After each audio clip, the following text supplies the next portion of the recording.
कलयुग के प्राणियों के लिए उन्होंने रचना प्रारंभ कर दी।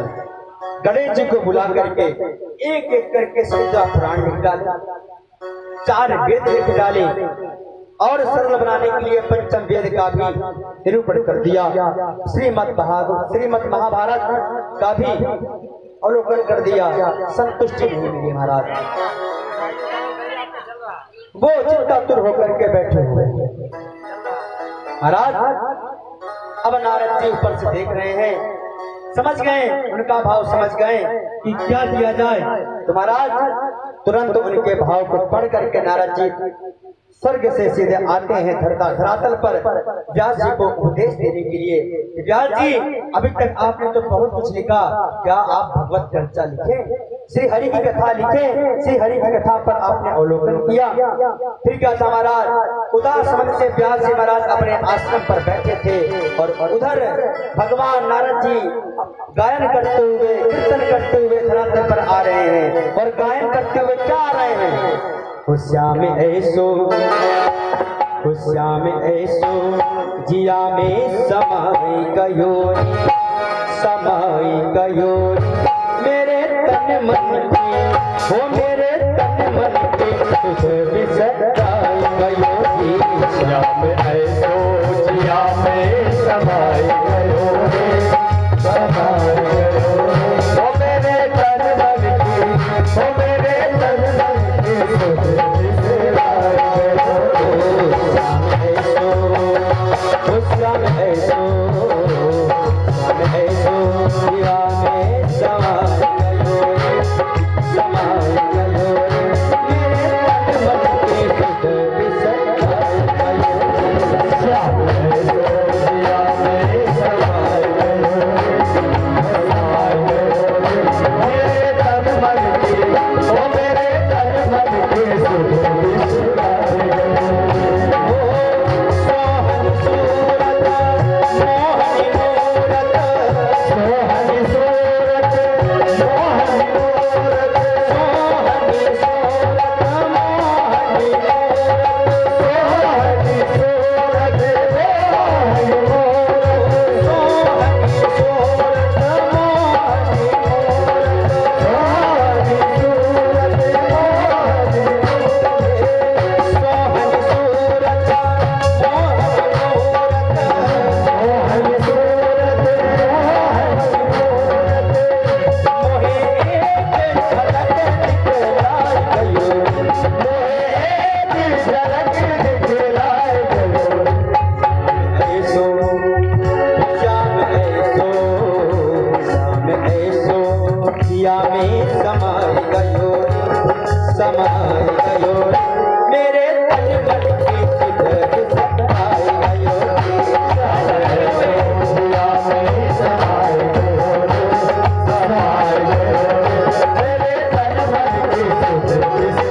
वृंदावन में जब बांके बिहारी मंदिर आप पहुंचेंगे तो वहां पर एक पर्दा लगा हुआ है जो हर 5 सेकंड में पर्दा खुलता है, बंद होता है, खुलता है, बंद होता है।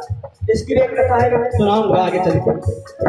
तो जब भक्त का नयन भगवान के नैनों से जब मिलता है, उनका जब भाव उनके भाव से टकराता है, जब पर्दा सामने आता है महाराज, तो नीचे से ऊपर तक क्रोध आता है ब्रह्मा जी के ऊपर। ये पलकियों क्यों बनाई, यह पलक झुकता क्यों है, हमारे प्रभु के दर्शन में बाधा उत्पन्न कर रहा है, यह पर्दा बीच बार बार क्यों आ रहा है। इसलिए इसका एक भाव है, क्या कहूँ सखी कह नहीं पाऊँ, क्या कहूँ सखी कह नहीं पाऊँ, नहीं पाऊँ कैसे बताऊँ, कह नहीं पाऊँ कैसे बताऊँ, कह नहीं पाऊँ कैसे बताऊँ, कह नहीं पाऊँ कैसे बताऊँ, अपनों मोहे बनाए कयोरी, अपना मोहे बनाए कयोरी, समाए कयोरी, समाए कयोरी, मेरे तन मन की समाए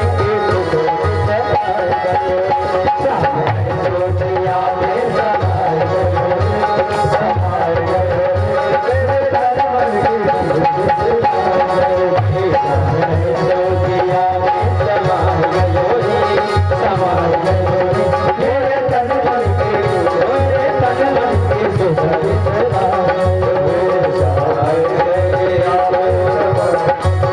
समाए कयोरी, समाए कयोरी, मेरे तन मन की, मेरे तन मन की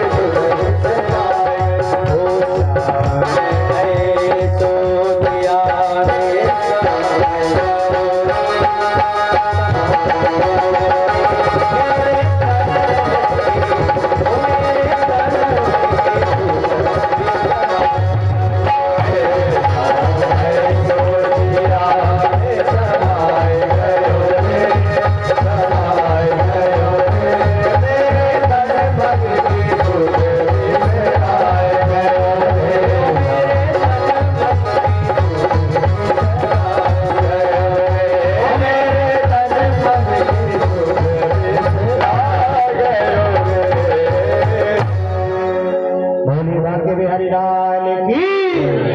पाराशर्य महाभाग भवत कच्चिदात्मना परितुष्यति शरीर आत्मा मानस्य एव। जैसे ही व्यास नंदन पाराशर नंदन व्यास जी महाराज नारद जी को देखते हैं, महाराज उठ खड़े होते हैं और तुरंत नारद जी का स्वागत सत्कार करते हैं, पाद्य अर्घ्य से उनका स्वागत सत्कार करते हैं, पांव पर क्षरण करते हैं और बैठा करके उनसे कुशलता पूछते हैं। फिर नारद जी कुशलता पूछते हैं। नारद जी कहते हैं, व्यास जी आपका मुख कमल इतना चिंता तो क्यों है, आपका मन इतना चिंता तो क्यों है। इसलिए अपने चिंता का कारण हमें बताइए। तब व्यास जी महाराज नारद जी को प्रणाम करके अपनी मन की व्यथा उनके सामने रखते हैं। महाराज मैं कलयुग के प्राणियों के लिए, कलुष के प्राणियों के लिए मैं कुछ ग्रंथ तैयार कर रहा हूँ, लेकिन मैं धीरे धीरे 17 पुराण लिख डाला, 4 वेद लिख डाला, शास्त्र लिख डाला महाराज, लेकिन फिर भी मेरे चित्त को शांति नहीं मिली, संतुष्टि नहीं मिली। क्या कारण है? तो नारद जी मुस्कुरा करके बोलते हैं, व्यास जी आपने जो अभी लिखा वह आप संसारियों के लिए कल्याण के लिए लिखा, लेकिन कल्याण कैसे हो इसके बारे में आपने नहीं लिखा। वेद लिखा, वेद विभिन्न शब्द है, 4 वेदों में बांटा गया है, तो इसलिए वेद सबको समझ में नहीं आएगी। वेद उसी को समझ में आएगा जो संस्कृत का प्राचार्य होगा, संस्कृत का ज्ञान होगा, संस्कृत का ज्ञाता होगा, उससे ही समझ में आएगा। शास्त्र उसी को समझ में आएगा जो शास्त्रार्थ होगा, जो शास्त्र पढ़ता होगा। इसलिए आपने कोई ऐसा ग्रंथ नहीं लिखा, कोई ऐसी पुराण नहीं लिखा आपने, जिससे एक अनपढ़, एक जो छोटे से छोटे कास्ट के व्यक्ति भी हो, छोटे से छोटे मरीन व्यक्ति भी हो, छोटे से छोटे अंगूठा छाप अनपढ़ आप किसी को भी दे दें जो उनके दिमाग में बैठ जाए, ऐसे कोई ग्रंथ की रचना आपने नहीं की। नयत्पदम हरेर्यशोर्वं जगत पवित्रम प्रगणित करहचित्। नारद जी बोले, देखिए हंस मोती चुनता है लेकिन वो कौवों के साथ नहीं रहता है। कौवों का डिपार्टमेंट अलग है और हंस का अलग है। हंस मोती चुनता है, इसलिए आप अभी तक हंस नहीं बने हैं, हंस बनिए। अभी आप मोती का आपने प्राकृत नहीं किया, आप मोती करिए। इसलिए क्योंकि हंस अगर कौवों के साथ बैठ जाएगा तो अनर्थ हो जाएगा, क्योंकि दोनों का तालमेल नहीं मिलता। वेद है विद्वानों के लिए, शास्त्र है विद्वानों के लिए, लेकिन ऐसा कोई सरलतम पुराण निकालिए, पुराण लिखिए कि एक सरल से सरल व्यक्ति इस ग्रंथ का अवलोकन कर सके, पढ़ सके। तब नारद जी को एक एक बात समझ में आ गया।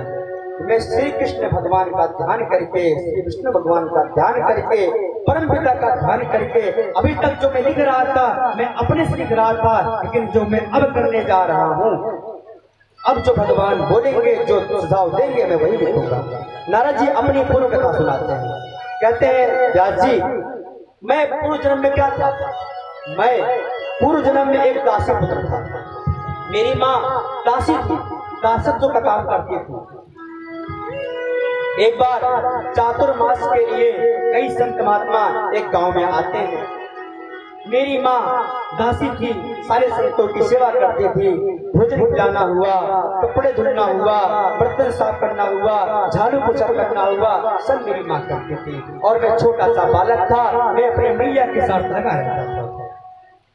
और जब चातुर्मास करने के लिए जो संत महात्मा आए थे, उनके साथ मैं भी बैठ करके भजन भाव कीर्तन करता था। और मैं भजन भाव में इतना मस्त हो गया था, इतना मंत्रमुग्ध हो गया था, इतना आनंदमय हो गया था कि मुझे अब संसार की इच्छा, माया की इच्छा नहीं थी। बस मैं भी अब भजन कीर्तन में लगना चाहता हूँ। अब चातुर्मास पूरा हुआ, संत भगवान अपने गांव, उस गांव को छोड़कर दूसरे गांव की ओर चल पड़े, उत्तर दिशा की ओर चल पड़े। तो नारद जी भी पीछे पीछे चल पड़े। अब संत भगवान कहते हैं, क्यों भाई, क्यों बालक, तुम कहाँ चले आ रहे हो? तब नारद जी कहते हैं, बाबा मैं भी आपके साथ चलूंगा, आप जहाँ चलेंगे मैं भी वहां चल के भजन कीर्तन करूंगा। तो संत भगवान जानते थे कि इसकी माँ ने हम सबकी इतनी सेवा की है और इसके एकलौता बालक है, अगर हम सब इसको लेके जाएंगे तो इसे दासी, जो इस स्त्री की सेवा कौन करेगा, इसकी माता की सेवा कौन करेगा? तो संत भगवान कहते हैं, बालक अभी तुम बहुत छोटे हो, जाओ अभी मैया की सेवा करो। जब मैया तुम्हारी ऊपर पधार जाएंगी तब तुम हमारे पास आ जाना, तब तुम हमारे साथ सत्संग कर सकते हो, भगवत भजन कर सकते हो। अब नारद जी का मुख कमल लटक गया। घर आते हैं, मुख कमल लटका हुआ है। अब सुबह शाम हरि शरणम का माला जपते रहते हैं नारद जी। अब एक दिन मैया को चिंता होने लगी कि मेरा पुत्र तो भजन कीर्तन में बैठ गया है। देखिए, मैया को चिंता तभी होती है कि मेरा बेटा बाबा ना बने, चोर बन जाए, डकैत बन जाए, जुआरी बन जाए चलेगा, लेकिन बाबा ना बन पाए भैया। तनिक अगर त्रिपुण्य धारण किया, कंठी माला पहना, वैराग्य धारण किया तो मैया को चिंता होने लगती है, अरे कहीं ये बाबा वैरागी नहीं बन जाएगा, घर तो नहीं त्यागेगा, हम सबका क्या होगा। इसलिए जुआरी बन जाए चलेगा, नेता बन जाए चलेगा, लेकिन बाबा ना बनने पाए। अब मैया को चिंता होने लगी। ये तो नारद जी तो भगवत भजन में मस्त हो गए हैं, कीर्तन कर रहे हैं, 24 घंटा हरि शरणम करने लगे। तो मैया समझ गई इसका शीघ्र विवाह करना पड़ेगा। तब नारद जी का विवाह खोजने के लिए उसकी मैया, ये पूर्व जन्म की कहानी है नारद जी की। अब मैया सारे रिश्तेदारों को सबसे कहने लगी, कोई योग कन्या हो तो बताइए, मुझे अपने पुत्र का विवाह करना है। अब नारद जी सोचने लगे कि मैं तो मैया का इंतजार कर रहा हूँ, प्रतीक्षा कर रहा हूँ कि मेरी मैया ऊपर पधारे तो मैं भगवत भजन के लिए संतों के साथ जाऊं। अगर देवी जी आ जाएंगी तो देवी जी का इंतजार करना पड़ेगा, प्रतीक्षा करना पड़ेगा, या जो वो जाएंगे तो मैं जाऊंगा, मैया झंझट नहीं पड़ना है। अब मुकम्मल उनका लटक गया, भगवान से प्रार्थना करने लगे, प्रभु मेरी मैया को जल्दी उठाओ, जल्दी उठाओ। अब बताइए, पुत्र मैया को उठाने की बात कर रहा है, भजन के लिए, भाव के लिए, भक्ति के लिए। महाराज फिर क्या किया? एक दिन नारद जी की इच्छा पूरी हो गई, शाम का वक्त था, गोधूली वेला था, चिंता में ग्रस्त माता अपने पुत्र की चिंता में गोदोहन के लिए बल्कि लेकर के जाती है, गोदोहन के लिए ध्यान उनका पुत्र में है, चल रही है मार्ग पर, वहीं पर सामने एक सर्प था और चलते चलते उसी सर्प पर पांव रख देती है और वह सर्प उनको काट लेता है और उनका प्राण हो जाता है। अब उधर नारद जी अपने मित्रों के साथ खेल रहे होते हैं, कोई सूचना देता है, अरे तुम्हारी माता का देहांत हो गया है, वो स्वर्गवासी हो गई है। अब नारद जी उछल पड़े, खुशी हो गए। सोचिए, नारद जी खुशी ही मना रहे हैं, चलो मुझे भगवत साधन का एक मार्ग हटा।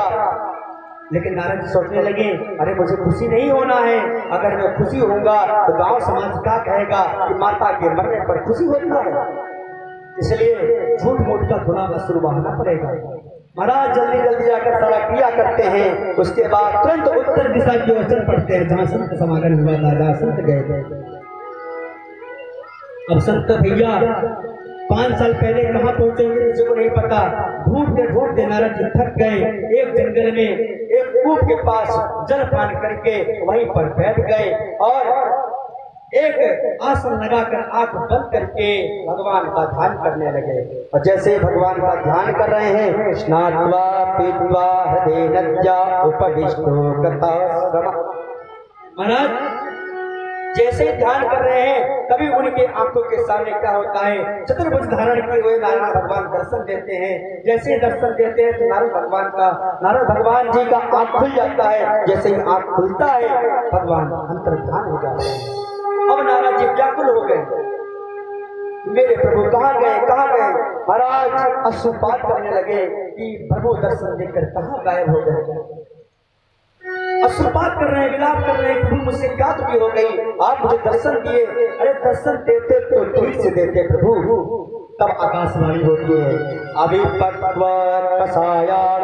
दर्शो योगिनम। अरे नारद जी अभी तुम परिपक्व नहीं हुए हो, जिस दिन तुम परिपक्व हो जाओगे उस दिन मैं तुमको दर्शन दूंगा। तो नारद जी कहते हैं, महाराज जब मैं परिपक्व नहीं था तो दर्शन क्यों दिए, जब मैं परिपक्व हो जाता तब दर्शन देते। तो आकाशवाणी ने फिर कहा, दर्शन इसलिए दिया ताकि जो संत महात्मा तुम्हें बता कर गए थे कि भगवत भजन से भगवान का दर्शन होता है, साक्षात्कार होता है, वो झूठ नहीं है, उन संतों का कथन झूठ नहीं है, इसलिए मैं तुमको दर्शन दिया ताकि तुम्हें विश्वास हो जाए कि भगवत भजन से, ध्यान करने से, जब से भगवान की प्राप्ति होती है। बोलिए राधे राधे राधे राधे राधे राधे राधे। महाराज फिर क्या था, सब कुछ त्याग करके एक आसन लगाकर नारद जी महाराज ध्यान लगाते हैं और ध्यान लगा करके एक और जप करने लगते हैं। तब जाकर के उनका वह तप पूरा होता है और जप करके एक आसन लगा करके कीर्तन करने लगते हैं, गायन करने लगते हैं। क्या गायन करते हैं, हो तेरी मर्जी का, हो तेरी मर्जी का मैं हूँ गुलाम, मेरे अलबेले शाम, मेरे अलबेले राम, मेरे अलबेले शाम। हो तेरी मर्जी का, तेरी मर्जी का मैं हूँ गुलाम, अलबेले शाम, मेरे अलबेले शाम, मेरे अलबेले शाम, मेरे अलबेले शाम, अलबेले शाम, मेरे अलबेले शाम, अलबेले शाम, मेरे अलबेले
शाम मेरे अलबेले शाम, अलबेले शाम मेरे अलबेले शाम, अलबेले शाम मेरे अलबेले शाम। वो तेरी मर्जी का मर्जी का हूँ गुलाम, अलबेले शाम मेरे अलबेले शाम, मेरे अलबेले शाम मेरे अलबेले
सफर में, थक भी गया हूँ इस लंबे सफर में, थक भी गया हूँ इस लंबे सफर में, थक भी गया हूँ इस लंबे सफर में। मेरा जीना मेरा जीना हुआ है हराम, मेरे अलबेले शाम मेरे अलबेले शाम, अलबेले शाम